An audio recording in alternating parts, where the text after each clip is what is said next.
हाय बच्चों, कैसे हैं आप लोग। आज हम लोग क्लास 10 के जीव विज्ञान का अध्याय जीव जनन कैसे करते हैं इसको पढ़ने वाले हैं और इस चैप्टर से जितने भी महत्वपूर्ण क्वेश्चन हैं सभी प्रश्नों को देखने वाले हैं और जानने वाले हैं कि इसमें जीव जनन कैसे करते हैं इस चैप्टर से संबंधित कौन कौन से क्वेश्चन बहुत महत्वपूर्ण है और कौन कौन से क्वेश्चन बार बार पूछे गए हैं और आगे भी पूछे जाने की संभावना है।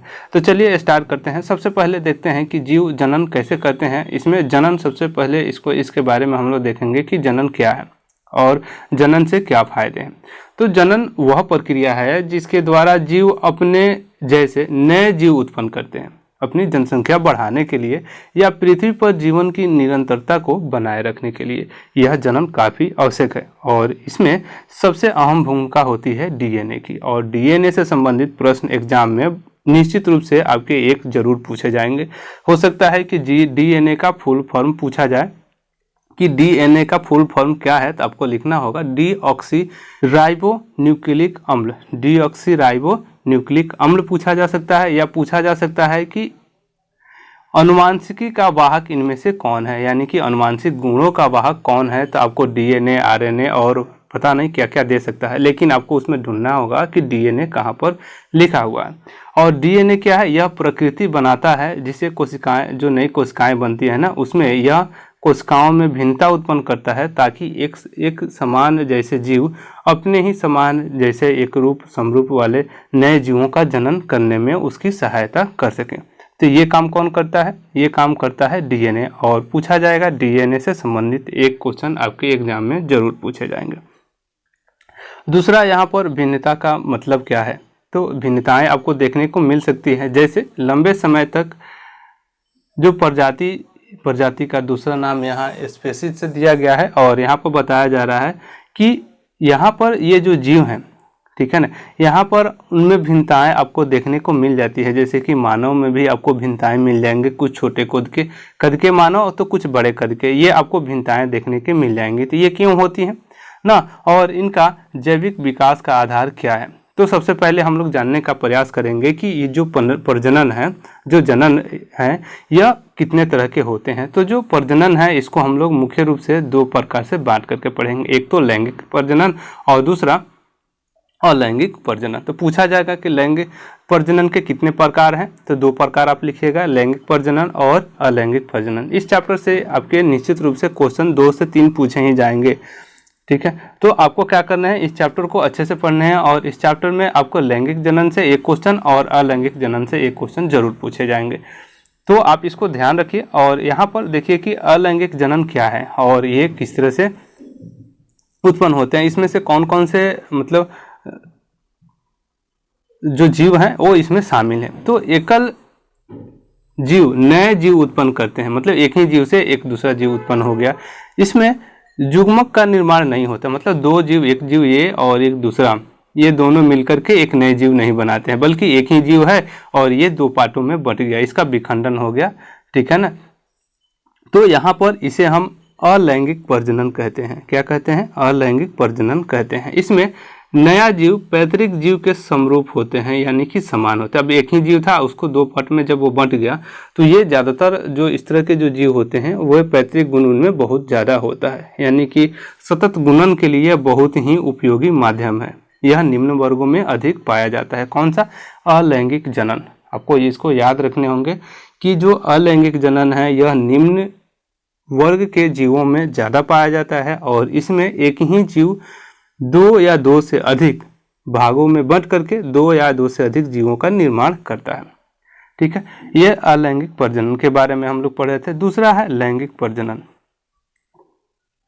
ठीक है। इससे भी आपके क्वेश्चन एक निश्चित रूप से पूछे जाएंगे। यहाँ कह रहा है कि दो एकल जीव नर और मादा, इसमें नर और मादा दो जीव होते हैं, एक तो नर और दूसरा मादा, और दोनों को मिलने से एक नए जीव का निर्माण होता है, ठीक है ना। तीसरे एक नए जीव का निर्माण होता है, इसे लैंगिक प्रजनन कहते हैं। और इसमें नया जीव उत्पन्न करते हैं, नर और मादा दो इसमें युग्मक होते हैं। तो हम लोगों ने देखा कि जो लैंगिक जो प्रजनन है इसमें दो जीव होते हैं। दो जीवों में आप यहाँ पर देखिएगा कि इसमें एक नए जीव का अनुवांशिक रूप से पैतृक जीवों के समान होते हैं परंतु समरूप नहीं होते, यानी कि जो दो नर और मादा, एक नर है और एक मादा है, इनसे जो एक नए जीव बनेंगे ये उनके पैतृक जो नर और मादा हैं इनके जैसे ही होंगे, लेकिन इनके समरूप नहीं होंगे। ठीक है ना। अब इनमें थोड़ी सी भिन्नताएं आपको देखने को मिल जाएगी। ठीक है, कद में हो या बहुत सारी तरह की भिन्नताएं यहाँ पर आपको देखने को मिल जाएंगी, लेकिन प्रजाति में भिन्नताएं उत्पन्न करने के लिए ये सहायक होते हैं, क्योंकि इनमें बहुत सारे प्रजाति देखते होइएगा कि जो स्त्री और पुरुष के दो बच्चे हैं तो दोनों बच्चों में आपको भिन्नताएं हो जाएंगे। किसी के पास जो माता के तरफ से, स्त्री की तरफ से जो गुण होते हैं उसमें ज़्यादा देखने को मिलेंगे, तो किसी में पुरुष के तरफ के जो गुण आते हैं उसको ज़्यादा देखने को आपको मिल जाएंगे। इसमें उच्च वर्ग के जीवों में पाया जाता है यह जो लैंगिक जो भिन्नता है। ठीक है, प्रजनन है, यह उच्च वर्ग के जीव में यह लैंगिक प्रजनन पाया जाता है। अब हम लोग इसको विस्तार से देखने वाले हैं। ठीक है, तो चलिए इसको थोड़ा सा और विस्तारित रूप से देखेंगे कि लैंगिक जनन क्या है और अलैंगिक जनन क्या है, इसमें कौन कौन से जीव शामिल होते हैं। ठीक है, तो सबसे पहले हम लोग लैंगिक प्रजनन की जो विधियां हैं उसको देखने वाले हैं कि लैंगिक प्रजनन की विधियां कौन कौन सी है और इसके बारे में इससे कौन कौन से क्वेश्चन पूछे जाएंगे उसको हम लोग विस्तृत रूप से देखने वाले हैं। तो मुख्य रूप से हम लोग विखंडन के बारे में भी पढ़ने वाले हैं कि विखंडन से भी अलैंगिक प्रजनन होती है। यह प्रक्रम 2 या 2 से अधिक कोशिकाओं में विभाजित होने के कारण से होती है। जैसे कि यहाँ पर अमीबा से आपके क्वेश्चन जब भी पूछे जाएंगे तो पूछा जाएगा कि अमीबा में कौन से प्रजनन का उदाहरण आपको देखने को मिलता है, लैंगिक प्रजनन या अलैंगिक प्रजनन। यह पूछा जाएगा कि अलैंगिक प्रजनन के उदाहरण कौन कौन से हैं, तो उसमें अमीबा हो जाएगा या कोई मतलब मानव हो जाएगा या और किसी जानवर का नाम दे दिया जाएगा। तो आपको इसको ध्यान में रखने हैं। पेड़ पौधे का नाम भी दिया जा सकता है। तो अमीबा क्या है, अमीबा एक अलैंगिक प्रजनन का उदाहरण है। इसमें द्विखंडन विधि से इसका लैंगिक जनन होता है। ठीक है ना, एक जीव है 2 पार्टों में बंट जाता है और 2 पार्टों में बंटने के बाद से इसमें 2 नए जीवों का निर्माण हो जाता है। ठीक है, उसके बाद है अगला उदाहरण है हाइड्रा और उसका प्लूमेरियम। ये भी आपके एग्जाम में पूछे जाते हैं कि ये किसके उदाहरण है। उसके बाद है आपका मुकुलन आपका यहाँ पर क्या है कि ये इस प्रकार के जीव में क्या होता है, एक नए जीव, जैसे कि यहाँ पर आप देख रहे हैं एक नए जीव उसी के शरीर से, ठीक है ना, नए जीव बनते हैं और इनका ये उससे बाहर हो जाते हैं। इस जीव का उभार होता है और यहाँ पर पहले जैसे ही फिर नन्हे से पूर्ण जीव विकसित हो जाता है और उनसे ये अलग हो जाता है। ये मुख्य रूप से हाइड्रा और ईस्ट यानी कि खमीर में पाया जाता है। ठीक है ना। और उसके बाद अगला है, ये क्वेश्चन आपके लिए इम्पोर्टेंट है, पूछा जाएगा कि मुकुलन के उदाहरण इनमें से कौन कौन से हैं। तो मुकुलन का उदाहरण आप दीजिएगा हाइड्रा में, ठीक है ना, और ईस्ट यानी कि खमीर में पूछा जाएगा मुकुलन के उदाहरण कौन है। मुकुलन क्या है, मुकुलन में एक जीव से दूसरा जीव पुनः यहाँ पर उससे बाहर हो जाता है, नए जीव बन जाता है और पुनः निकल जाता है। ठीक है ना। बीजाणु समासंग, यहाँ पर इसमें कुछ जीवों के शरीर के तंतुओं से पर बीजाणु ध्वनि बनती है और यहाँ से बीजाणु गोल संरचनाएं होती है जो एक मोटी भित्ति से सुरक्षित रहती है। यहाँ पर अनुकूलन परिस्थिति मिलने पर यह बीजाणु वृद्धि करने लगते हैं। मतलब अनुकूलन का मतलब क्या है, पूछा जाता है कि जिस तरह का उनको टेम्परेचर यानी तापमान, मौसम, इन सभी चीज़ें उनको अनुकूलित लगती है, उस समय ये क्या होता है कि नए बीजाणु इसमें वृद्धि करने लगते हैं। ठीक है, आगे हम लोग बढ़ने का प्रयास करेंगे। आगे यहाँ पर कायिक प्रबंधन से है। कायिक प्रबंधन क्या है, इसके बारे में हम लोग थोड़ा सा देखेंगे कि ये भी एक आपका, या इसमें क्या होता है कि कुछ नए पौधे होते हैं, कुछ नए पौधे का निर्माण होता है कायिक भागों के द्वारा। मतलब शरीर का जो भाग है ना पौधों के, जैसे कि इसमें आपके शामिल हो जाएंगे जड़, तना, पत्तियां इत्यादि इसमें शामिल होते हैं और इनसे नए जीव का निर्माण होता है। क्या होता है, कायिक प्रबंधन में पौधों के अलग अलग भागों से अलग नए नए जीव बन के आते हैं, यानी कि उनका क्या होता है, उनसे एक नए पौधे का विकास होता है। इसे हम कहते हैं कायिक प्रबंधन। और इसमें आपके जड़ द्वारा, तने द्वारा और पत्तियों द्वारा, मतलब इसको दो पार्ट में बांटेंगे, एक तो प्राकृतिक विधि द्वारा और दूसरा कृत्रिम विधि द्वारा। तो यहाँ पर कायिक प्रबंधन में आपका चला आएगा जड़ द्वारा, जैसे कि शकरकंद, ना डहेलिया, आलू, अदरक भी इसमें शामिल है। और पत्तियों के द्वारा भी इसमें क्या होता है, कायिक प्रबंधन होता है। पूछा जाएगा कायिक प्रबंधन के उदाहरण कौन कौन से हैं, ठीक है ना। तो उसमें आपका आम, गुलाब, चमेली और आलू दिया जाएगा, ठीक है ना। और एक ऑप्शन रहेगा इनमें सभी, तो आपको इनमें सभी ऑप्शन लगाने हैं, क्योंकि यहाँ पर आम, गुलाब और चमेली जो है इनको कृत्रिम विधियों द्वारा उनके डालियों से एक नए पौधे बनाया जाता है और उससे एक नए पौधे का निर्माण हो जाता है। तो ये आपके कायिक प्रबंधन में आते हैं और इसका उदाहरण भी आपको यहाँ पर दे सकते हैं। तो इसका ध्यान रखिएगा, इससे जो क्वेश्चन पूछे जाते हैं काफ़ी, मतलब इस तरह के क्वेश्चन होते हैं, इसमें बच्चे बहुत ज़्यादा गलती करते हैं, ठीक है ना। और अगला है ऊतक संवर्धन। तो ऊतक संवर्धन क्या है, आप ये जो वीडियो है इसको शुरू से अंत तक एकदम देखिए, इसको कहीं भी स्किप नहीं करना है, अन्यथा आपको जितने भी इम्पोर्टेंट बहुत सारे क्वेश्चन हैं जो छूट जाएंगे, ठीक है। तो यहाँ पर हम लोग ऊतक संवर्धन के बारे में बात कर रहे हैं। इस विधि में शाखा के सिरे से कोशिकाएं लेकर के पोषक माध्यम में रखा जाता है और ये कोशिकाएं गुणन कोशिकाओं के गुच्छे, जिसे कलम कहते हैं, और इसे ये ऊतक संवर्धन है, ठीक है ना। इसमें नए पौधे का निर्माण होता है, जिसे आर्कटिक सजावटी पौधे इसमें आपको देखने को मिल जाते हैं, ठीक है ना। जिसमें जो सजावटी पौधे नहीं होते हैं वो, उसका निर्माण किसके के द्वारा होता है, ऊतक संवर्धन के द्वारा होता है।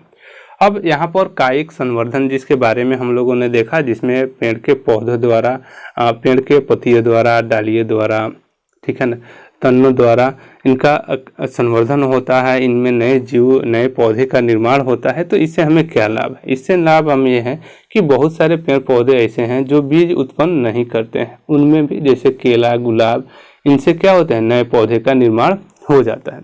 नए पौधे के अनुवांशिक रूप में जनन समान होते हैं, मतलब एक पौधा है और उससे जो दूसरा पौधा बनेगा वो पूर्ण रूप से पुराने पौधे के जैसे ही होगा, उसमें कोई चेंजिंग नहीं होगी। बीज रहित फल को उगने में मदद मिलती है और इनसे जो पौधे उगते हैं वो सस्ता और आसान तरीके से उग जाते हैं, ठीक है। ये तो कायिक संवर्धन से लाभ है।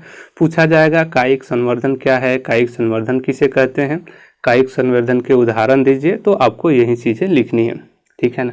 अब हम लोग लैंगिक जनन के बारे में पढ़ने वाले हैं कि लैंगिक जनन क्या है। तो लैंगिक जनन नर और मादा युग्मक के मिलने से जो प्रजनन होता है उसको हम लैंगिक प्रजनन कहते हैं।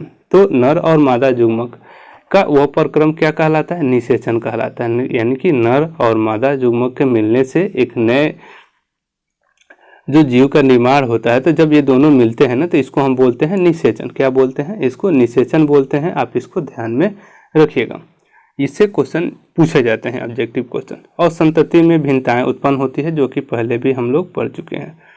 यह पुष्पी पौधों में लैंगिक जनन होता है, ठीक है ना। जिसमें वैसे पौधे जिसमें फूल निकलते हैं ना, फूल खिलते हैं, उनमें वैसे पौधों में लैंगिक जनन होता है, फूल वाले पौधे में, ठीक है। जैसे इसमें बर्मादल होता है, पंखुड़ी या स्त्री केसर या पुरुष केसर, पुंकेसर होता है, ठीक है ना।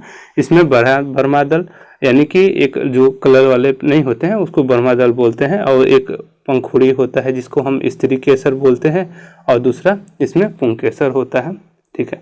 तो ये चीज़ें आपके होती हैं। और इनमें जो फूल के प्रकार हैं, फूल के कई प्रकार हैं ना, दो प्रकार मुख्य रूप से हम इसको बांट करके पढ़ेंगे।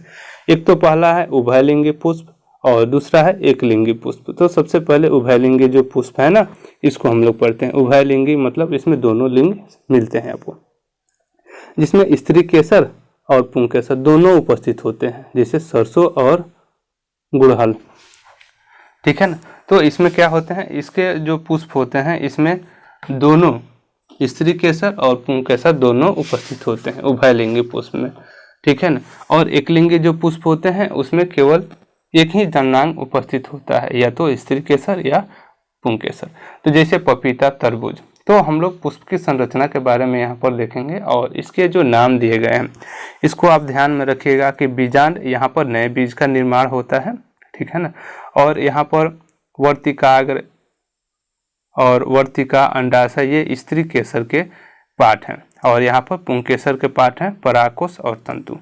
तो ये क्वेश्चन निश्चित रूप से आपसे पूछे जाते हैं कि कौन सा स्त्री केसर का भाग नहीं है, तो आपको याद रखना है वर्तिकाग्र, ठीक है ना, वर्तिका और अंडाशय ये आपके किसके भाग है, स्त्री केसर के भाग हैं। और इसमें एक नए ऑप्शन को मिला देता है, एक नए ऑप्शन मिला देगा, परागकोश को मिला देगा, तंतु को मिला देगा, जो कि पुंकेसर के भाग हैं। तो आपको इसमें याद रखने हैं कि कौन सा नहीं है, पूछा जा रहा है। आजकल जो ऑब्जेक्टिव क्वेश्चन आ रहे हैं ना उसमें ये निश्चित रूप से पूछे जा रहे हैं, तो आपको इसका ध्यान रखना है। दूसरा, बीज के निर्माण की प्रक्रिया, मतलब बीज का निर्माण की प्रक्रिया किस तरह से होती है, इसके बारे में हम लोग पढ़ेंगे कि बीज जो परागकोश है ना, परागकोश में उत्पन्न परागकण हवा या पानी द्वारा जंतु द्वारा फूलों के वर्तिकाग्र यानी कि स्वपरागन इसको बोलते हैं, एक दूसरे वर्तिकाग्र तक पहुंचा दिया जाता है, इसको स्थानांतरण इससे हो जाता है। अब देखिए यहाँ पर क्या है कि यहाँ पर पुंकेसर है और ये स्त्री केसर है, तो यहाँ से परागकण को यहाँ तक पहुंचा दिया गया हवा के द्वारा, पानी के द्वारा या किसी भी मतलब प्रोसेस से, किसी भी तरह से या यहाँ पर पहुंच जाता है। तो इसको क्या बोलते हैं, इसको स्वपरागन बोलते हैं। क्या बोलते हैं, स्वपरागन बोलते हैं। या एक फूल से दूसरे फूल तक, एक दूसरे फूल के वर्तिकाग्र तक जब ये पहुंचते हैं तो इसको परागण या स्थानांतरित हो जाते हैं, स्थानांतरित होना कहते हैं, ठीक है। एक जगह से दूसरी जगह स्थानांतरित हो गए। तो हम लोग परागकण के जो नालिकाएं होती हैं इसके बारे में देखेंगे कि इसका विकास किस तरह से होता है। जो परागकण है एक नालिका द्वारा विकसित होती है जो वर्तिकाग्र होते हुए बीजांड तक पहुंचती है। अब परागकण जो है, परागकण यहाँ तक पहुंचा, यहाँ पहुंचा और यहाँ वर्तिकाग्र से होते हुए कहाँ पहुंचेगी, बीजांड यानी कि अंडाशय तक पहुंचेगी और यहाँ पर नए, ये बीजांड है ना, ये बीजांड तक पहुंचेगी और यहाँ पर नए बीज का निर्माण होना अब शुरू हो जाएगा, ठीक है। तो आगे हम लोग इसके बाद यहाँ पढ़ने वाले हैं और इसके जो पार्ट हैं उन सबको देखने वाले हैं,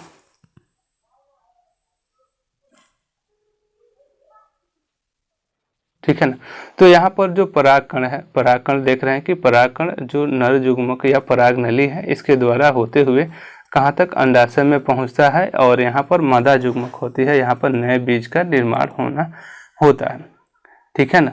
अब यहाँ पर इसके उदाहरण के लिए नाम दिए गए हैं, ठीक है ना। ये अभी खुल नहीं रहा है, अच्छा ये दूसरे हैं, ठीक है ना। अब यहाँ पर जो प्रजनन है उसके बारे में हम लोग देखने वाले हैं कि मानव में जो प्रजनन होता है, मानव में प्रजनन किस तरह से होते हैं। इससे मानव प्रजनन से आपके निश्चित रूप से एक सब्जेक्टिव क्वेश्चन और एक ऑब्जेक्टिव क्वेश्चन आपके पूछे जाते हैं। ये काफ़ी इम्पोर्टेंट है, एक से ज़्यादा भी पूछे जा सकते हैं, ठीक है। आपको इसको पढ़ने चाहिए ध्यान से। तो देखिए मानव में जो लैंगिक जनन होता है, मानव में क्या होता है, लैंगिक जनन होता है, क्योंकि इसमें नर और मादा दोनों अलग अलग होते हैं। और लैंगिक परिपक्वता जीवन का वह काल जब नर में शुक्राणु तथा मादा में अंड कोशिका का निर्माण होना शुरू हो जाता है। यह कब होता है, किशोरा अवस्था में होता है और इस अवधि में यौन आरंभ हो जाता है, ठीक है ना। यह मतलब अवधि कब से, तो 12 से 18 साल के बीच ये होता है, ठीक है ना, किशोरा अवस्था। तो और इसमें बोल रहा है कि इसमें इस समय में क्या होता है, इस समय में क्या होता है कि इस समय में लैंगिक परिपक्वता आ जाती है और इसमें नर तथा मादा दोनों में, ठीक है ना, शुक्राणु तथा मादा में अंड कोशिका, नर में शुक्राणु पूछा जाएगा कि नर में कौन सा, शुक्राणु और मादा में अंड कोशिका का निर्माण होना शुरू हो जाता है, ठीक है ना। ये अंड कोशिका मादा में तो बचपन से ही रहता है, लेकिन जब ये वयस्क हो जाते हैं तो इसके जो अंडे हैं, ठीक है ना, ये बड़े होने लगते हैं और ये समय का, ये प्रत्येक महीना एक नए अंड का निर्माण, जिसके बारे में हम लोग आगे पढ़ने वाले हैं। और यौन आरंभ के परिवर्तन, मतलब यौन आरंभ के परिवर्तन में क्या आते हैं मनुष्य में, ठीक है ना। किशोरों में मतलब क्या होते हैं, लड़कों में और लड़कियों में क्या अंतर होता है, इससे भी क्वेश्चन आपके पूछे जाएंगे, ठीक है ना। तो जब बच्चे वयस्क होने लगते हैं तो उस समय क्या होता है कि उनके कान व जंघा के पास गहरे बालों का उगना प्रारंभ हो जाता है, त्वचा का तैलीय होना तथा मुहासे निकलना शुरू हो जाता है। ठीक है ना, ये किशोरों में होता है। और इसके साथ उनको लड़कों में के चेहरों में दाढ़ी मूछ निकलना, आवाज़ का फटना इत्यादि इसमें शामिल होने लगता है। ये किशोरों में होता है, लड़कों में होता है। लड़कियों में स्तन के आकार की वृद्धि होने लगती है, रोज धर्म होने लगता है, जिसको मासिक धर्म भी कहते हैं। ठीक है ना, मासिक धर्म का कार्यकाल से भी क्वेश्चन पूछे जाते हैं, ये कितने दिनों पर होते हैं, तो आप 1 मंथ 1 महीना आप लिख सकते हैं। ठीक है, तो आगे हम इसके बारे में और डिटेल रूप से समझने वाले हैं।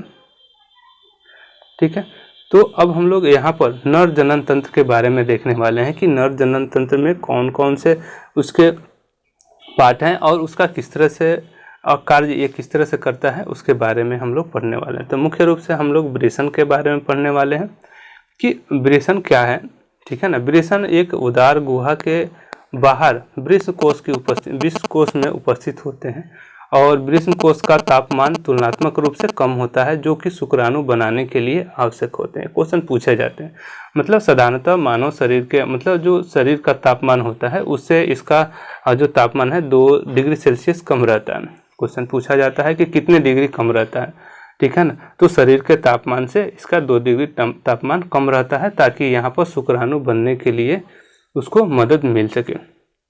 ठीक है ना, नर युग्मक शुक्राणु यहाँ बनते हैं। नर युग्मक में शुक्राणु कहाँ बनते हैं, तो आप लिखिएगा वृषण में। वृषण में जो नर युग्मक होते हैं उनका शुक्राणु वृषण में बनते हैं, तथा यहाँ पर एक वृषण ग्रंथि होती है और दूसरी यहाँ वृषण ग्रंथि में टेस्टो हार्मोन उत्पन्न होता है। कौन सा हार्मोन, वृषण ग्रंथि, याद रखिएगा। वृषण, यहाँ वृषण से वृषण ग्रंथि, और यहाँ पर एक हार्मोन उत्पन्न होता है। ठीक है ना, टेस्टोस्टेरॉन। कौन सा, टेस्टोस्टेरॉन हार्मोन उत्पन्न होता है, जिसे टेस्टोस्टेरॉन का कार्य के बारे में हम लोग देखेंगे कि ये हार्मोन क्या कार्य करता है। तो ये जो हार्मोन है ना, यह शुक्राणु उत्पादन को नियंत्रित करता है तथा लड़कों में यौना अवस्था में परिवर्तन करता है। मतलब इसी हार्मोन की उत्पत्ति के कारण से जो वयस्क बच्चे होते हैं उनके जो शरीर में जो बदलाव आते हैं, ठीक है ना, वो उसके कारण कौन सा, ये टेस्टो हार्मोन है।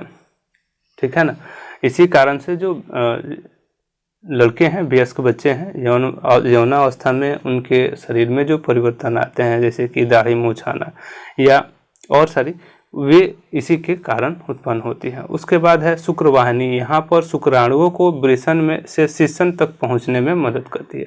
अब इसको हम पिक्चर से समझेंगे कि शुक्राणु कहाँ होते हैं, वृषण कहाँ है और शिश्न तक ये किस तरह से पहुँचती है, इसके बारे में हम लोग समझेंगे।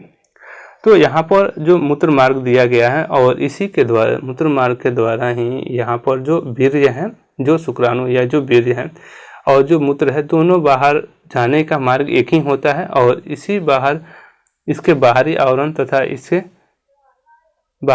तथा इसका दूसरा नाम है शिश्न, जिससे ये बाहर निकलते हैं। ठीक है ना, तो जिससे ये बाहर निकलते हैं उसका एक दूसरा नाम भी यहाँ पर दे दिया गया है। क्या नाम दे दिया गया है, शिश्न, जिसके द्वारा मूत्र मार्ग और ये जो वीर्य होते हैं दोनों बाहर निकलते हैं।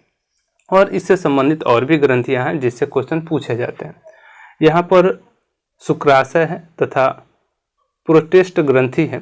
शुक्राशय ग्रंथि और प्रोटेस्ट ग्रंथि, जहाँ पर स्राव शुक्रवाहिनी में डालते हैं, जो कि शुक्राणु तरल माध्यम में आ जाते हैं। तो यहाँ पर ये मिक्सिंग होता है। ठीक है ना, ये ग्रंथि जो है यहाँ पर मिक्सिंग किया जाता है शुक्राणु को, और जिस कारण से शुक्राणु तरल माध्यम में आ जाते हैं और इस कारण से उनको क्या, पोषण भी अब प्राप्त होने लगता है। उदाहरण के लिए उनके स्थानांतरण में भी सहायता होती है। जब ये तरल में हो जाएंगे तो एक जगह से दूसरे जगह जाने में इनको सहायता मिलेगी, और यहाँ से शुक्राणु तथा ग्रंथियों का स्राव बीज बनाते हैं। स्राव से ये नए बीज का निर्माण करते हैं। तो इसको हम एक पिक्चर के माध्यम से समझने का प्रयास करेंगे। ठीक है ना, यह मूत्राशय है जहाँ पर मूत्र का निर्माण होता है, और यहाँ पर शुक्राशय है जहाँ पर शुक्राणु का निर्माण होता है। देख रहे हैं ना, ठीक है ना। और यहाँ उसी के पास एक दूसरा ग्रंथि भी होता है, प्रोटेस्ट ग्रंथि। ठीक है ना, और उसके बाद से यहाँ पर शुक्रवाहिनी, जिसके द्वारा से प्रोटिस्ट ग्रंथि से जो शुक्राणु होते हैं ना, ये आपके वृषण में शुक्राणु बनते हैं। और यहाँ से जो प्रोटिस्ट जो शुक्रवाहिनी है, ये आपका मतलब ये माध्यम है जिसके माध्यम से शुक्राणु जाते हैं, ठीक है ना, निकलते हैं। और निकलने का जो यहाँ पर जो सिस्टम दिया गया है, ये उसका बाहरी आवरण का जो नाम है ना बता रहा था, वो नाम आपको यहाँ पर दिए गए हैं। तो इससे संबंधित जितने भी पार्ट हैं और जितने भी ग्रंथियाँ हैं, उनसे आपके क्वेश्चन पूछे जाते हैं। तो आपको क्या करने होंगे, इनके जितने भी ग्रंथि हैं, ग्रंथियों का नाम निश्चित रूप से याद रखने होंगे। और दोनों में अंडाशय हर महीने, और यहाँ पर शायद कुछ छूट रहा था, मादा जनन तंत्र। अब मादा जनन तंत्र में, जो मादा जनन तंत्र है, इसमें मादा जनन तंत्र में अंडाशय होता है। जो नर जनन तंत्र था उसमें क्या था, उसमें शुक्राणु था, और मादा जनन तंत्र में अंडाशय है। आप इस दोनों को ध्यान में रखिएगा कि नर में शुक्राणु और मादा में अंडाशय, ठीक है ना। मादा युग्मक अंड व अंड कोशिका का निर्माण अंडाशय में होता है। इससे क्या होता है, इससे क्या होता है, लड़की के जन्म के समय ही अंडाशय में हजारों अंडा अपरिपक्व होते हैं। अब देखिए यहाँ पे कह रहा है कि जो अंडाशय है ना, इसमें मादा युग्मक व अंड कोशिका का निर्माण होता है, ठीक है ना। जो अंडाशय है, इसमें एक अंड कोशिका का निर्माण होता है, और ये अंड कोशिका जन्म के समय से ही लड़की में हजारों अंडाशय अपरिपक्व अवस्था में रहते हैं। लेकिन जैसे ही जो आरंभ हो जाता है, यह अंड परिपक्व होने लगते हैं, ये अंडे उनके परिपक्व होने लगते हैं। और इसके समय भी इसमें दिए गए हैं कि ये कितने दिनों पर एक परिपक्व अवस्था में आ जाते हैं, ठीक है ना। प्रत्येक दो में से एक अंडा हर महीने परिपक्व अंडा उत्पन्न किया जाता है। कितने दिनों पर परिपक्व अवस्था, 1 महीने पर ये परिपक्व होने लगते हैं। कितने दिन पर, एक क्वेश्चन पूछा जाता है, कितने दिनों पर, तो 1 महीने पर एक अंडा क्या होता है, परिपक्व हो जाता है। अंडाशय का एस्ट्रोजन यानी कि प्रोजेस्टेरोन हार्मोन भी उत्पन्न करता है। जो अंडाशय है ना, इसमें 2 हार्मोन उत्पन्न होते हैं, ठीक है ना। दोनों का नाम आप याद रखिएगा, एस्ट्रोजन व प्रोजेस्टेरोन। कौन सा, एस्ट्रोजन और प्रोजेस्टेरोन हार्मोन उत्पन्न करते हैं। कौन सा, जो अंडाशय है, इसमें 2 हार्मोन उत्पन्न होते हैं। और जो अंडवाहिका है, यह इसका दूसरा नाम है, क्या नाम है अंडवाहिका का, फ्लोपियन ट्यूब, ठीक है ना। इसका ये नाम काफ़ी फेमस है, आप याद रखिएगा अंडवाहिका का, ठीक है ना। यहाँ पर अंडाशय द्वारा उत्पन्न अंड कोशिका को गर्भाशय तक तथा उसके स्थानांतरण करती है। अंड कोशिका व शुक्राणु का निषेचन यहाँ पर होता है। गर्भाशय यह एक थैलीनुमा, अब देखिए यहाँ पर गर्भाशय का नीचे यहाँ पिक्चर दिया गया है, ठीक है ना। अब बोला कि गर्भाशय यह एक थैलीनुमा संरचना है जहाँ पर शिशु का विकास होता है, ठीक है ना। और गर्भाशय ग्रीवा द्वारा योनि में खुलता है, ठीक है ना। तो यह वह भाग है गर्भाशय जहाँ पर क्या होता है कि जो नए बीज का जब निषेचन होता है, तो यहाँ पर एक नए शिशु का, या कहें कि यहाँ पर नए एक शिशु का विकास होना शुरू हो जाता है, ठीक है ना। और ये यहाँ पर उसके जो पार्ट्स हैं, इनके नाम दिए गए हैं, ठीक है ना। इसमें इसके नाम भी पूछे जाएंगे कि स्त्री के गर्भाशय से संबंधित, ठीक है ना। यहाँ पर जो नाम दिए गए हैं, कौन कौन से उसके पार्ट हैं, आपको यहाँ पर उसको नाम याद रखने चाहिए। अब यहाँ जो अंड कोशिका है, उसका निषेचन किस तरह से होता है मादा जनन तंत्र में, ठीक है ना, उसको हम लोग यहाँ पढ़ने वाले हैं। जो अंड कोशिका है, इसका निषेचन किस तरह से होता है, ठीक है। तो अंड कोशिका का निषेचन अंड युग्मक कहलाता है, जो कि गर्भाशय में रोपित किया जाता है। और गर्भाशय में रोपण के पश्चात युग्मक का विभाजन या विभेदन होता है, जिससे भ्रूण का निर्माण होता है। अब कहता क्या है कि जब इसमें, ठीक है ना, जब इसमें निषेचन होता है, निषेचन की क्रिया होती है, तो यहाँ पर गर्भाशय में एक नए बीज का रोपण होता है, ठीक है ना, जिसका एक नया नाम दे दिया गया, क्या, भ्रूण का निर्माण कहा गया है कि इसमें क्या होता है, भ्रूण का निर्माण होता है। और दूसरा है, इसमें प्लेसेंटा यह एक विशेष ऊतक है जो कि तस्तरी नुमा संरचना गर्भाशय में धसी होती है। इसका मुख्य कार्य क्या है? माँ के रक्त को ग्लूकोज, ऑक्सीजन आदि में पोषण भ्रूण को प्रदान करता है। क्या करता है? ये जो प्लेसेंटा है, ठीक है ना, अभी इसमें दिख नहीं रहा है, उसका नाम नहीं दिया गया है। ये जो प्लेसेंटा है ये क्या करता है कि जो पोषण, जो भ्रूण है ना, भ्रूण को मतलब जो एनर्जी मिलती है, जो उनको पोषण या ग्लूकोज मिलता है, ऑक्सीजन मिलता है, यह माँ के रक्त से अब पहुंचाता है किसको? भ्रूण के पास। और यहाँ जो अपशिष्ट पदार्थ निकलते हैं उनका यहाँ से निपटारा भी इसी के द्वारा किया जाता है। ठीक है ना, किसके द्वारा किया जाता है? इसी प्लेसेंटा के द्वारा किया जाता है। अब यहाँ पर जो नए जो भ्रूण का निर्माण होता है, और ये जो भ्रूण है इसको एक नए शिशु के निर्माण तक का समय लगता है, और ये समय लगभग 9 महीने का लगता है। तो यहाँ भ्रूण से शिशु तक के अवधि, जो शिशु के जन्म तक के समय को हम लोग क्या कहते हैं? गर्भकाल कहते हैं। ठीक है, एक बार फिर से इसको समझिए। यहाँ पर बोल रहा है कि अंड के निषेचन से लेकर के शिशु के जन्म के समय तक के काल को गर्भकाल कहते हैं, और इसकी अवधि 9 महीने लगभग होती है। कितनी? 9 महीने होती है, जब अंड का निषेचन नहीं होता है। ठीक है ना, तो हर महीने गर्भाशय खुद निषेचित अंड क्या होता है? जब अंड का निषेचन नहीं होता है तो क्या होता है कि हर महीने गर्भाशय खुद निषेचित अंड द्वारा प्राप्त करने के लिए तैयार होता है, और गर्भाशय की भित्तियां मंसल एवं स्पेजी हो जाती है। यह भ्रूण के विकास के लिए जरूरी है। ठीक है ना, तो इसको एक बार और आपको पढ़ने होंगे, ध्यान से देखने होंगे। ये नोट्स भी आपको क्या कर दिए जाएंगे? डिस्क्रिप्शन में दे दिए जाएंगे। आप जाकर के डिस्क्रिप्शन से इस नोट्स को डाउनलोड करके पढ़ सकते हैं। ठीक है ना, और वहाँ से आप चाहें तो फिर से इसको एक बार रिवीजन भी कर सकते हैं। तो चलिए, यहाँ यदि निषेचन नहीं होता है तो इस भित्ति की आवश्यकता नहीं पड़ती है। अतः यह परत धीरे धीरे टूट करके, यह परत क्या होता है? धीरे धीरे टूट करके योनि मार्ग से रक्त एवं म्यूकस के रूप में बाहर निकल जाती है या निकलती रहती है। यह चक्र लगभग हर महीने का समय लेता है, और इसे ऋतुस्राव या रोजधर्म भी कहते हैं। ये कितने समय का ऋतुस्राव कितने दिन समय के बाद आता है? हर मंथ, यानी कि 1 महीने का ये समय लेता है। यह जो ऋतुस्राव है यह लगभग 40 से 50 वर्ष के जो समय होता है ना, ये उम्र होते होते इसमें अंडाशय में अंडे का उत्पन्न होना बंद हो जाता है। फलस्वरूप रोजधर्म भी यहाँ बंद हो जाते हैं, जिसे रोजोवृत्ति कहते हैं। ये उसका नाम है। ठीक है ना, ऋतुस्राव रोजधर्म का ये दूसरा नाम है रोजोवृत्ति। आप इसको याद रखिएगा, ध्यान में रखिएगा। अब जनन स्वास्थ्य क्या है? जनन स्वास्थ्य का अर्थ है जनन से संबंधित आयाम। ठीक है ना,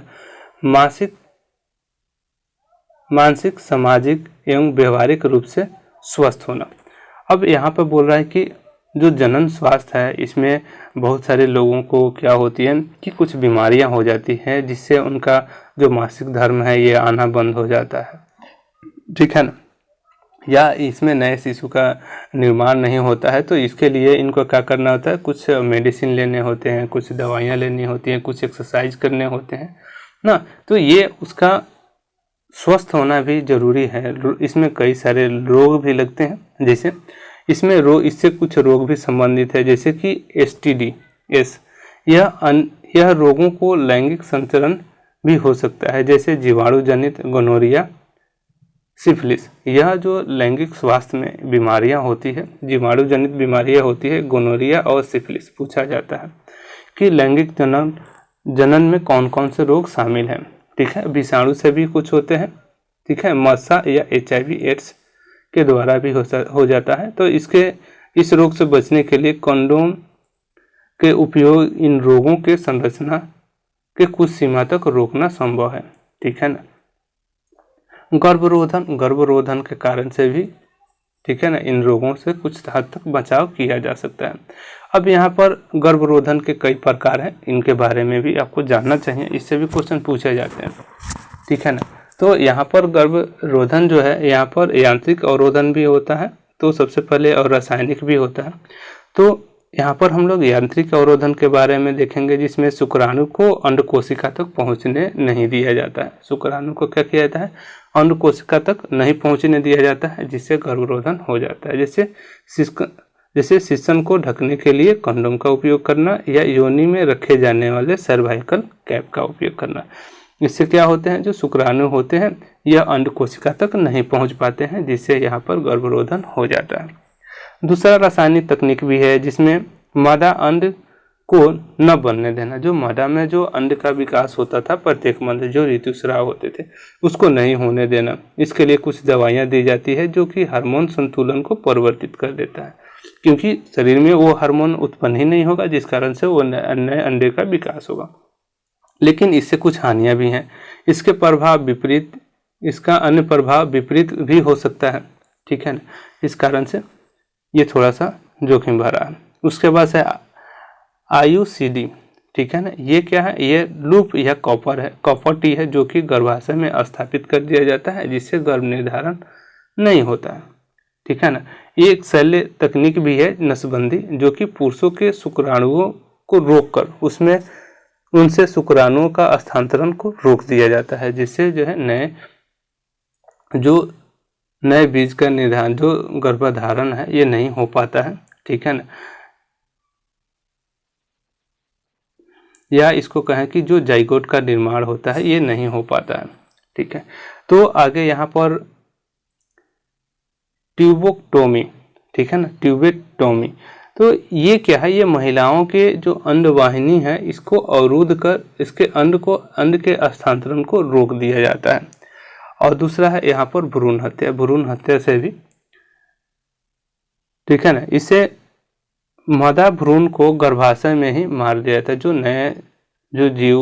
जो नए भ्रूण बनते हैं ना, उसको क्या किया जाता है, मादा के गर्भाशय में ही मार दिया जाता है। क्वेश्चन पूछा भी जाता है कि ये कितने समय तक उसको खत्म किया जा सकता है, रोकथाम किया जाता है। ये 3 मंथ इसका समय देता है, ठीक है ना। क्वेश्चन भी पूछा जाता है, ठीक है। तो यहाँ पर एक स्वस्थ समाज के लिए यहाँ पर पुरुष और स्त्री का मतलब संतुलन काफ़ी आवश्यक है। तभी यह संभव होगा जब लोगों में जागरूकता है, क्योंकि आजकल जो भ्रूण हत्या है यह काफ़ी ज़्यादा बढ़ गई है, जिसमें नर और मादा की जो रेशियो है, जो अनुपात है, उसमें काफ़ी कमी आई है, ठीक है ना। तो आप इस चैप्टर को एक बार फिर से रिवीजन कीजिए, और हमें आपसे उम्मीद है कि आपको ये चैप्टर समझ में आया होगा। आपको ये चैप्टर कैसा लगा, आप हमें कमेंट करके ज़रूर बताइए। यदि आप हमारे चैनल पर नए हैं तो हमारे चैनल को सब्सक्राइब कीजिए, लाइक कीजिए, बेल आइकन ज़रूर दबाइए। मिलते हैं फिर अगले वीडियो में, तब तक के लिए इतना ही।